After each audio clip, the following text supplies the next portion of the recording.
Now, it's sparsely inhabited with a population of just around 2 million people. It's virtually free of corruption and has a conservation and human rights record that's the envy of the rest of the world. Today, it's the world's largest producer of diamonds, and the trade, along with its safari-based tourism industry, has transformed Botswana into the country with the highest GDP in Africa, one of the best human development indexes, and on average, the country with the continent's highest standard of living, certainly the highest per capita income. Well, in a moment, we'll speak with the country's High Commissioner to Nigeria about how they've managed to remain an oasis of calm in a raging sea of graft, political unrest, and economic mismanagement.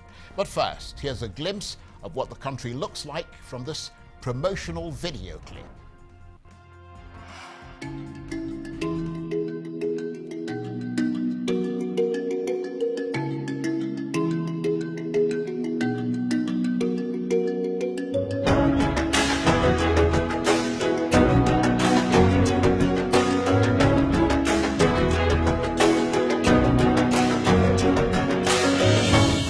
Situated in the heart of the SADC region, Botswana is a strategic vantage point for trade access to the rest of southern Africa.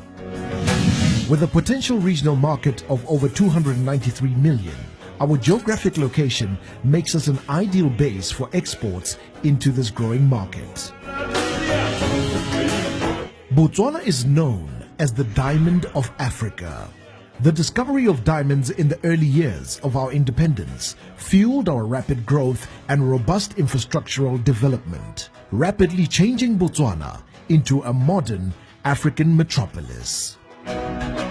We are proud to have continued to uphold a stable, multi-party democracy, demonstrated a consistent respect for the rule of law. We have been celebrated as one of the fastest growing economies in the region. For over 50 years, we have steadily transformed into a thriving business hub with a number of attractive investment opportunities. Our economic stability has been the result of the prudent management of our diamond wealth and a brand of leadership that values the principles of Botho, compassion, and Terisanyo, consultation. We have maintained a high economic growth rate. Well, that's a big plug there for the country of Botswana. Of course, that video produced by Botswana itself. Well, with me now in the studio is the High Commissioner of Botswana to Nigeria, His Excellency Mr. Pule Mphothwe. Thank you very much indeed for coming in. Thank you very much, Charles. Well, the impression many people have of Botswana is of a rather obscure country tucked away behind South Africa, not really one of the obvious places to go to in East and Southern Africa, yet Botswana is top of the development index in Africa. How have you managed this feat? Thank you very much, Charles, for the opportunity, and a very good evening to your viewers. Well, I would say it's a mixture of issues. I mean, factors. First, I would say we were lucky. We were lucky that our first generation of leaders at independence were, just to put it bluntly, not very visionary and therefore not self-serving. They had a vision. I mean, Botswana was rated among the 25 least developed countries, the poorest country, one of the poorest countries in the world. So the diamonds were not discovered at independence. So, and there was nothing. It was really, our parents talk stories of drought, and especially around independence time, it was a very difficult time. So I think our first generation of leadership were very visionary in terms of setting the stage, I mean, for the next generation, ourselves and those coming behind us. For example, when the diamonds were discovered, they negotiated with the land was always under custodianship of the chiefs, but they negotiated that whatever minerals are found, because the prospecting had been going on since the late 50s, wherever minerals are found, they should be to the benefit of every citizen, notwithstanding from which part of the country they belong. So minerals, really nobody, if, for example, minerals are found in my backyard, I'm going to have to make way. They will compensate me for the developments that I've had so that the mineral benefits accrue to the rest of the nation. And, the second aspect, I would say there was also, prudent economic management. When you are really poor, you behave like an ant. You always save for the rainy day. So there was this, because at that time we did not have the reserves that we enjoy today. So there was this, drive across the nation, across the different communities to really make it better for the next generation. So I think economic prudence was born out of our culture of consultation. We have this quota system where elders gather under a tree in the village and they settle disputes where everybody has say without necessarily being. So it's a traditional form of democracy. Yes. So really they mixed the Right. traditional quota system with the Westminster style of governing. So I think those three factors really, I think they were the beginning of this, economic story, success Right. story, if you may call it. And of course, you are bordered on one side by Zimbabwe, Yes. a country that's been very politically and economically volatile, to say the least. But you haven't picked that up from them, and they have not picked political and economic stability from you. Yes. Zimbabwe, for a very long time, maybe a decade ago, was the second largest economy in Africa. It was a bread basket. So really it was very, very important. And of course our economy is very much intertwined with the Zimbabwean economy. In the 80s, 70s, 80s, after Zimbabwe's independence, it was a source of maize. Because we are a semi-arid country. So in terms of arable agriculture, really we are dependent on South Africa, and Zimbabwe played a big part. But unfortunately, sometimes the political trajectory takes a different course. But I would say before independence, Botswana was right in the middle of countries which are not independent. To the south, it was South Africa, of course. To the northeast, it was Zimbabwe, and then to the west, it was Namibia, and of course there was instability in both Mozambique and Angola. So Botswana played a very, very huge role in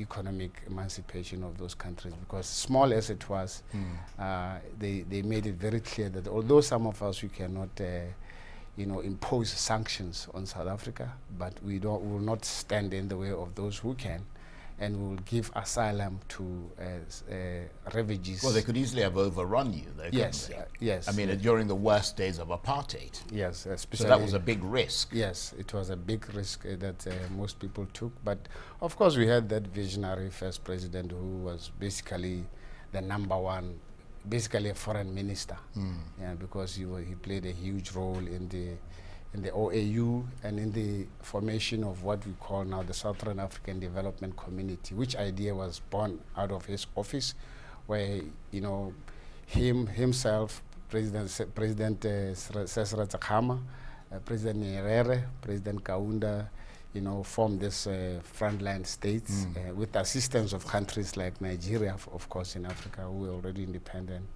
to really, establish an understanding that the rest of Southern Africa should be free from, settler populations. And of course, land is a big issue in Zimbabwe and South Africa. The other country that you share borders, you share borders with South Africa as well, don't you? Yes, yes. Land where the indigenous population feel deprived of that land. But in Botswana, the feeling of connection with the land is very strong, isn't it? And everybody has his or her own piece of it. Yes, I mean, in Botswana, because of the population, of course, Botswana is a vast country, almost little less than Nigeria, but the size of U.S. state of Texas or France. So I think because we have a unique tribal, land tenure policy, such that you will have a place where you grow your crops, a place where you keep your cattle. So normally, because of the size of the population, the government was able to give what you call land for free. Okay, I'm going to ask you to hold that thought for a minute, because we're going to take a break, but we'll keep talking when we come back. You're watching the Arise interview. Plenty more still ahead, including we'll continue our chat about Botswana, the country with the highest standard of living in Africa, but where they've also been cracks appearing in the so-called paradise nation. Stay with us. We're talking about Botswana, the country that's achieved the highest standard of living in sub-Saharan Africa. And there is broad consensus that its people are generally quite contented. But inevitably, of course, there are cracks in that seemingly impregnable facade. The country has had its share of problems. It once had the highest rate of HIV/AIDS infection, although it now has one of Africa's most advanced treatment programs, and medicine for the virus is readily available. And human rights groups have called for a boycott of Botswana diamonds, accusing the government of trying to force Basara Bushmen away from their ancestral lands. There's also the big problem of poaching, elephants being killed for their tusks. Controversially, the government of Botswana has just announced the lifting of the ban on elephant hunting. It's a highly criticized international measure rooted in the many human-animal conflicts in this rural southern African country. Well, in a moment, we'll speak more about all this to the Botswana High Commissioner to Nigeria. But first, we have this special report. This is all that remains of the elephant that was shot in this farmer's field in northern Botswana 2 weeks ago. The elephant came from this direction in the forest. Ishmael Simasiku's crops had been destroyed several times by the animals, so when this elephant went for his watermelons, he did everything he could to scare it off. But the distress flare and warning shots did not work. Started eating my crops. And then it was the time when I shot it with one bullet, and it ran over there where you saw the carcasses there, and it fell there. And it died there. Botswana's elephant population has increased nearly tenfold since 1970, numbering around 130,000 today, according to the UN Environment Programme. And incidents between people and the animals have become common. One of the reasons why the government has lifted the hunting ban. Well, let me tell you that personally, I'm so excited. Not only me, but the 5,000 people that lives in the Chobe enclave. It's a welcome move, I must say. In 2018, elephants damaged or destroyed 9,000 properties and killed 15 people. In the north of Botswana, where they are most numerous, walking at night has become very risky. Dorcas lost her brother in April when he was attacked by an elephant on his way home. It stamped on his chest. He stamped on his chest, his liver burst, his hind rib broke, and that is what caused the death. So you can imagine looking at the elephant, seeing that this is the end of your life. Wildlife-based tourism is the second largest contributor to Botswana's GDP, but locals like Dorcas fear being overrun by the increasing elephant population. All they're interested in is to come and see those animals. Yet they just see them for a few minutes or for a few hours, and they go back where they're comfortable. We're in trouble. Something really needs to be done. While locals have welcomed the move, it has been highly criticized by environmentalists abroad. With the 400 hunting permits to be issued annually, the government ensures the elephant population will not be endangered. Well, with me in the studio is the High Commissioner of Botswana to Nigeria, His Excellency Mr. Pule Mphothwe. Thank you very much indeed for staying with us. So we'll talk about poaching and the lifting of the ban on elephant hunting in a moment. But let's first of all talk about what has become an emotive issue and threatens to blight the human rights record of the Botswana government, a record that's been broadly quite good. And that is the position of the Basara Bushmen, whose traditional life is coming under increasing pressure. Tell us about that. Yes, the traditional, way of sedentary lifestyle of the Basara, we call them the Basara. In English, it's called the Bushmen. They were nomadic hunter-gatherer communities. I mean, they roamed the whole of Southern Africa, and in certain quarters they are referred to as the first people of on the earth. Yes, yeah, definitely, most definitely in the Southern which Africa. is why people are fascinated with them all around the world. Yes, so as the government, the country of Botswana, came of age, grew, and because of the blessings from the diamond revenues, which made education and health care free. It is education and health care is still free in Botswana. There was a feeling that these hunter-gatherer communities are being left behind because the children born of those communities were not going to school. So there was a feeling that, and some of them, because of the semi-arid nature of the country, in certain months of the year, it's all dry and then there's no food. Yeah. I mean, there's a huge sort of Kalahari desert. Yeah, it's a huge area. So they were just roaming around. Most of them, if not all, dependent on government for food. Subsidies and healthcare, of course.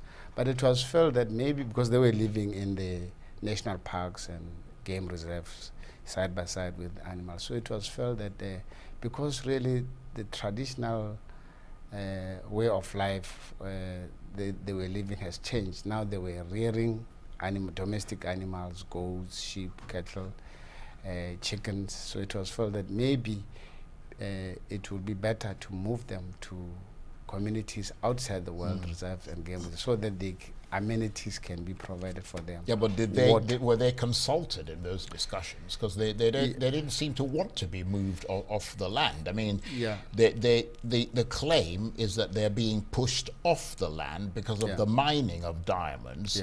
And diamonds are your biggest commodity, and it's found in sensitive places in the Kalahari where the Basara Bushmen live. So you're pushing them off their ancestral land in order to mine the land. Yes, there is a science in that, but they were consulted in Botswana.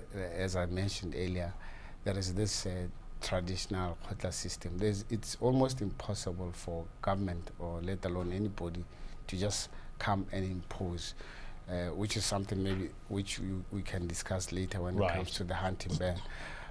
But I think they were consulted. It's just that naturally, being a democratic country, there were those who felt like they still wanted to cling to that lifestyle. And of course, there was influence from local, civil society organizations who felt strongly that they should be left alone. But there was a clash because the act, the National Parks and Wildlife Act, you cannot have domestic animals inside the game reserve. So the issue here is the difficulty involved in balancing the needs of a growing economy with the claims on the land and of the people and animals that rely on that land. Yes, and of course there was a feeling that the children are being left behind. They will and the government has a responsibility responsibility, because when it comes to like inoculation for certain diseases, going to schools for children to be able to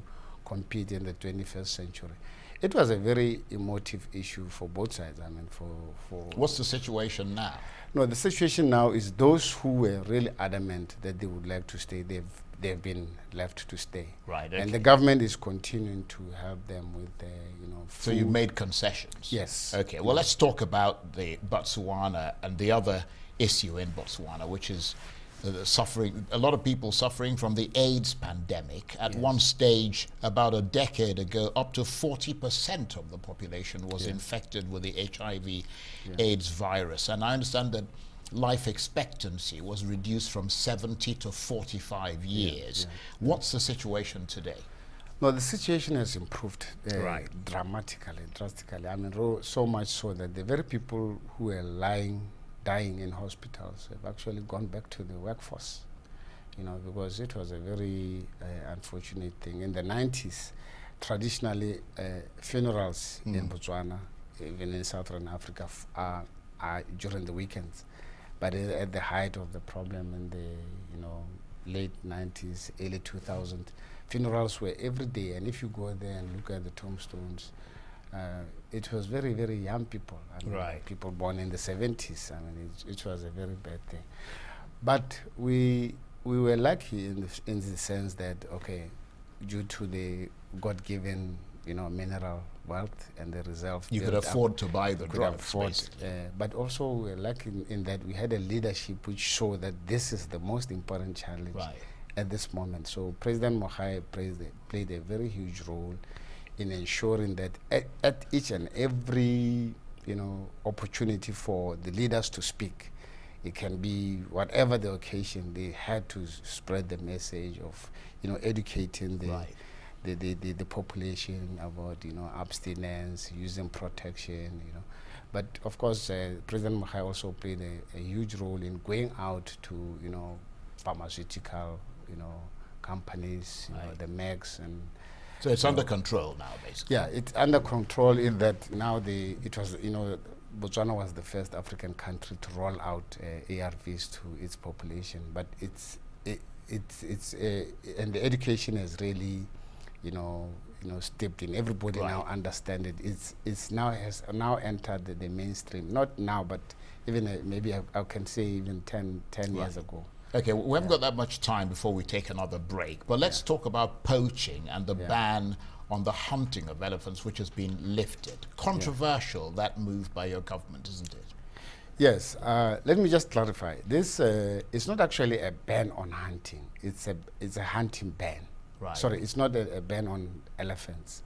It's a hunting ban. Right. Which lifting of the hunting ban, which includes for all species, including elephants. What happened is that in 2014 there was a self-imposed ban on hunting for not just elephant but for all species, because there was a concern that certain species, the numbers were being wiped out. Yes, were getting reduced. So it was in 2014 there was that hunting ban imposed. There was a feeling amongst the population, as you saw in that clip from that lady, that maybe consultation had not been done. So when President Masisi took over in last year, he started a conversation with all the key stakeholders. Right, okay. I'll ask you to hold that thought. We'll come back and talk more about it. You're watching the Arise interview. Plenty more still ahead, including we'll continue our chat about the Southern African nation of Botswana. Stay with us. In focus today, the Southern African country of Botswana, a nation with the highest per capita income in sub-Saharan Africa and the highest standard of living. But what is the history that's brought this economic and political miracle about? Well, when the British handed over in 1966, there was very little to the country, a great swathe of plains, a semi-desert, some lush swamps, and not much else. But the Botswana built up their country brick by brick, and now they have a little gem with good roads and electricity when you need it, and generously funded education, and all the rest of the things that go with good government. Fortunately for them, the Botswana had an exceptional first president, Seretse Khama. But before he could lead his country to independence, Mr. Khama, who was the heir to the throne of Bechuanaland, as Botswana was then known, caused global controversy, especially in racist South Africa and the UK, as well as his home country, by marrying a white woman, Ruth Williams, despite protests all around. Well, in 2016, a movie was made about that story. It was called A United Kingdom, and here is the trailer. Father will hate him on sight. He's cleverer than him, and he's black. She might change her mind. I've met the man I want to spend my life with. Are you insane? White, British, and she's a salesman's daughter. My grandfather was a king. I am his heir. I have a responsibility to return home to my people. I will never achieve anything worthwhile if I leave my heart here. I am the government's representative in Southern Africa. The policy of apartheid. You know this word. If you choose to marry the leader of an African nation, you will be responsible for the downfall of the British Empire in Africa. Have you no shame? Over 2 decades of preparing you to be our king. And this is how you face me. How long before the village dust gets in her eyes? I am told that you no longer wish for me to honor my duty as your king because of the color of the wife I have chosen. Who do you think will accept you? You belong to the whites, but they won't want you either. I am ready to serve you because I love my people. I love this land. But I love my wife. Now you will see how an empire defends itself, Mr. Khama. We've misjudged this, haven't we? We have concluded that you should be exiled. I belong with my people. Prime Minister, the whole world is watching. No man is free who is not master of himself. She's stronger than either of us suspected.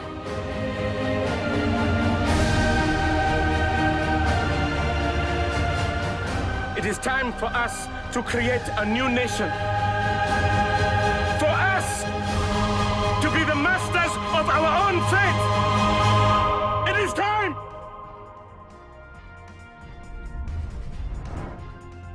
I have to say, I saw that movie. Absolutely brilliant film. I'm a great admirer of David Oyelowo, and he absolutely killed it there. Well, with me in the studio is the High Commissioner of Botswana to Nigeria, His Excellency Mr. Pule Mphothwe. Thank you very much indeed for staying with us. It must feel great to sit back there and see. Yeah. I mean, that movie went all around the world and celebrated, particularly in Britain, huge audiences, because that's where I saw it. But of course, beyond the controversy surrounding his marriage to a white woman, Seretse Khama was a truly great leader, wasn't he? I mean, he set the moral stamp of Botswana that's been preserved to this day. Yeah, no, it's true. I mean, he's one of the founders of the builders of nations in Africa, as you know them, in the same level as the Jomo Kenyattas, the Julius Nyereres, the Nelson Mandelas, I dare say even the Robert Mugabes. I mean, for somebody to do what he did in the late 40s, I mean, even his own... Remarkable, isn't it? Yes, even, it was not just... It showed a lot of courage. It showed a lot of courage. Yeah, and certainly, you know, a sense of this is what I want and I won't be shaken from it. Yes, resolve. And I mean, it was a three-pronged. I mean, it was in the UK where the pressure was coming from, in South Africa, apartheid South Africa then, as well as at home, because people needed to talking to, as you saw, I mean, especially the regent, somebody who was holding the fort for him as a travel leader, and really didn't agree with his choice. But fortunately, his people, you know, supported him. And so it has been a very, you know, particularly for some of us who were lucky to see at least the first 10 years of we managed to see him, and you know he would travel all over the country addressing what we call Khotla meetings, and you know, and it was a very ordinary person engaging with everybody. So he played a very huge role to present-day Botswana. I mean, really. And it is that sense of integrity that you talk about, with which Burundi is run, that has made it into what it is today, essentially a good country. Yes. I mean, broadly speaking. And he also turned the country into a market-friendly nation, unlike neighboring Zimbabwe, for instance. Yeah, like I said earlier, one of the master stroke was, really negotiating with the tribal leaders so that the mineral wealth belongs to the state. I mean, really, if that had not been agreed, we don't know where we would be today. So really, today we take certain things for granted, but it was a lot of hard work and to convince them, because traditional leaders are responsible for giving land rights to whoever wants to. The truth, of course, is that, I mean, it doesn't always follow. I mean, a lot of countries in Africa had very good initially founding fathers. But the people who came afterwards, either the founding father himself became corrupted, or the people who came afterwards simply did not follow up. But I mean, that growth has been maintained by the leaders who took over from Seretse Khama. So, for instance, in 1960, the per capita income of Botswana stood at about $1,000. Today, it is in excess of $16,000. In fact, some figures say $20,000, compared to Nigeria, for example, which is at around $5,000, and South Africa, which is at $13,000. So the message is that not all developing countries are created equal. Well, certainly they don't behave the same. I keep going back to this idea that because Botswana did not have anything, there was really a concerted effort to make sure that we save for a rainy day.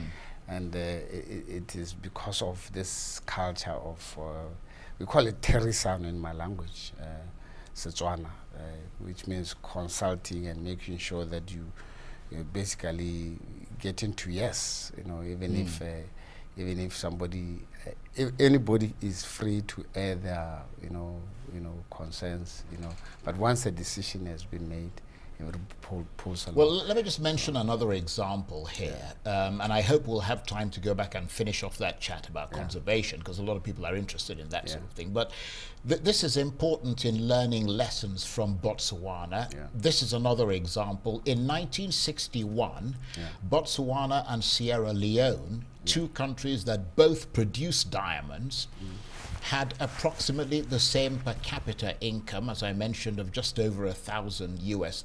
But since then, Botswana's per capita income has grown to nearly $20,000 and has become the engine of rapid growth in Southern Africa. Sierra Leone, by contrast, is a tragedy where per capita income is at about $500 US.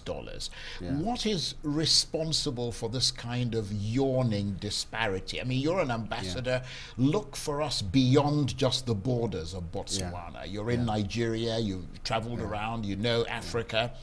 Is it good leadership? Is it political stability? Is it something else? And corruption, of course, comes to mind. Yes, I think it's, by the way, the GDP per capita hovers around, 7.5 to, a little less than 8,000 US dollars. I think leadership for us has been a big part of our story. It was more, servant leadership in the formative years, such that it's almost taken for granted that. But what do you think went wrong in those other countries? I think comparing it to yours. Yeah, I think at some point there was a failure by the communities to take the leaders to account. Yeah, because with us, you are expected to account. The more position of authority you have, the more you are expected to account to the people. So, but also I think we stuck to the principles which we were based on.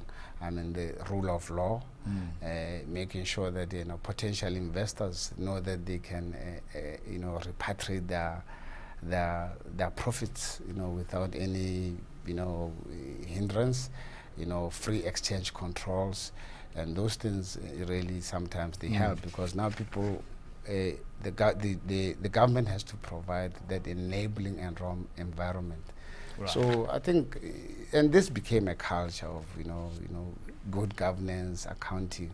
For example, I mean, it's not as if there is no corruption in Botswana, but it's because it's just to say, even when you do, there's a penalty for corruption. Yes, basically. when you do budgeting, you cannot, just because you are a permanent secretary or a minister of a certain ministry, just decide that we are going to build this road, because you have to account for everything. Yeah, let me just quickly turn to conservation because we've got less than a minute to take a break. I mean, conservation very big in Botswana.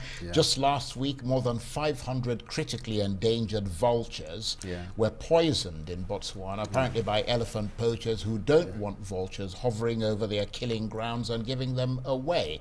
Follow up that story for us. Yes, I mean, in Botswana, 40% of very, very prime fertile land has been reserved for wildlife. I mean, not even for people. So, in the national parks and game reserves. So one of the reasons we have such a huge number of elephants, it's now around 130,000, when the carrying capacity should be around 50,000, is because of the conflict in Southern Africa back in the days. Most of these elephants migrated to Botswana. For example, in Angola, there was fighting, landmines, bombs, and then they came in. So they then migrated. And then poaching. Okay. The country's main university is hoping to attract Africa's brightest students to join the success story. The University of Botswana was founded on the pillars of internationalization from its foundation in 1964. Although it has about 13,000 registered students, its full capacity is 20,000. So now they're trying to get the continent's top students, most especially those from Nigeria, to put the university at the top of their list. Well, at the weekend, I was joined in the studio by Professor David Norris, who is the Vice Chancellor of the University of Botswana. And this is what he had to say. Democracy helps, and also good governance. I think good governance and good leadership are key elements in having a country prosper. It's astonishing that the rest of Africa doesn't seem to be watching your country very closely.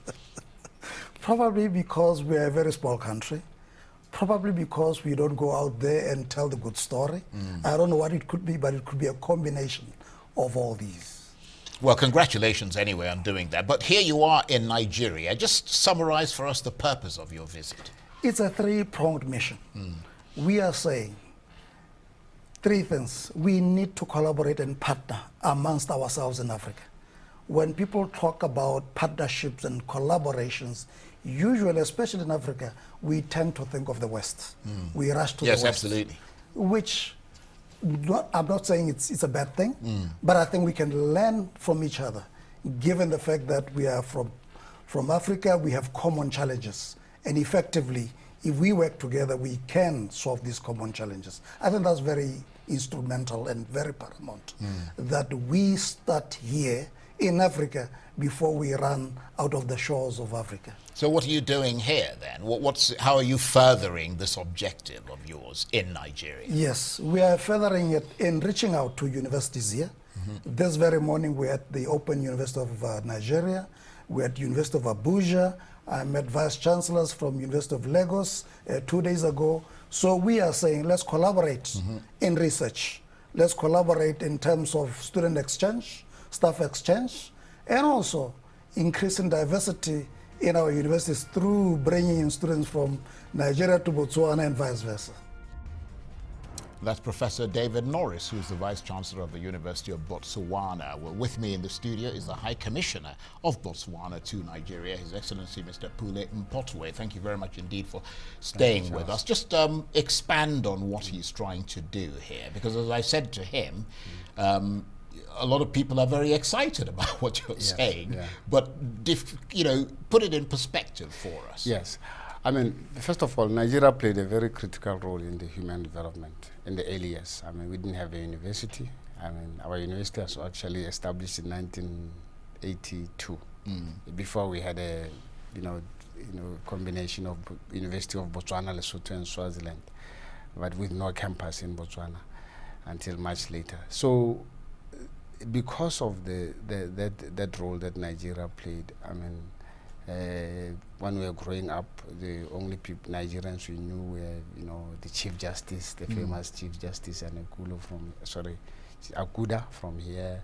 People played a role in the judiciary, prosecutors, medical field and stuff. So even students, because there was no university, studied here. I mean, 2 of my uncles studied here in the 70s. Yeah, so the University of Botswana now realized, and other universities, I think, in Africa, that the bulk of the partnerships was more with the Western universities, but at the expense of South-South. So there is a realization that there is a need to partner more. Like when we say sometimes in economic diplomacy, there is a need for Africa to trade it with itself the way. Absolutely. Yeah. So really, it's a way of encouraging partnerships and also making sure that research is done with the like-minded or like-minded countries. So because in the past there was more of concentration for professors or from outside the continent. And the University of Botswana now, it is no longer the only university. So within Botswana now, there's competition. Yeah, so that is why it's now sitting at I see what you mean. So 8,000 vacancies. Right. So now they have decided, no, let's go out, look for students from both at undergraduate level and postgraduate level. Right. Yeah. So they're trying to poach students from here, but what sort of relationship would that be? I mean, they're simply exchanging students or having them come there to study. I mean, they'll be expected to still pay the school fees and all of that. Yeah, is that? No, they'll be expected to pay. I mean, if it's at undergrad level, for example, they'll be expected to pay school fees. Right. But it will not be at international student level. Okay, they'll be paying what the local students will be paying. Okay. Well, that's not bad. Beyond that, it will be like a research collaboration, because there's also, because of education is free, there's a lot of, I think 70% plus of the faculty has got, postgraduate, master's degrees, doctorate degrees. So there's capacity to train even postgraduate students at master's and PhD levels. So, I mean, let's talk about multi-party democracy. Yeah. This is an election year in Botswana. Yes, sir. Tell us about that. I mean, how difficult, when you think of elections in places like Nigeria and other parts of Africa, there's a lot of wrangle that takes place. Yeah. Is it the same in Botswana? No. In Botswana, elections are a normal, day. Everything is open. Everything is. This will be our 12th election, so really it's a normal thing, but. We are also suffering with the instances of voter apathy. So the Independent Electoral Commission, for example, had to extend supplementary registration earlier this year. But for us, elections are just normal. People just queue up in the morning and just vote. Well, it's actually very interesting that the wealthier a country is, oftentimes the more voter apathy there is. I mean, if you look at a country like England, the UK, it always happens there. Most people don't go to vote. Yeah, it looks like it's a global phenomena. Well, listen, I have to say, I wish you all the very best with your elections and going forward, and I hope countries like Nigeria and many others can learn lessons from you. The High Commissioner of Botswana to Nigeria, His Excellency Mr. Pule Mphothwe, thank you very much. Thank you very much for the opportunity. Well, that's it for this edition of the Arise interview. Join us again for a fresh edition tomorrow. From me and the entire team here in Abuja, bye-bye, and thank you for watching.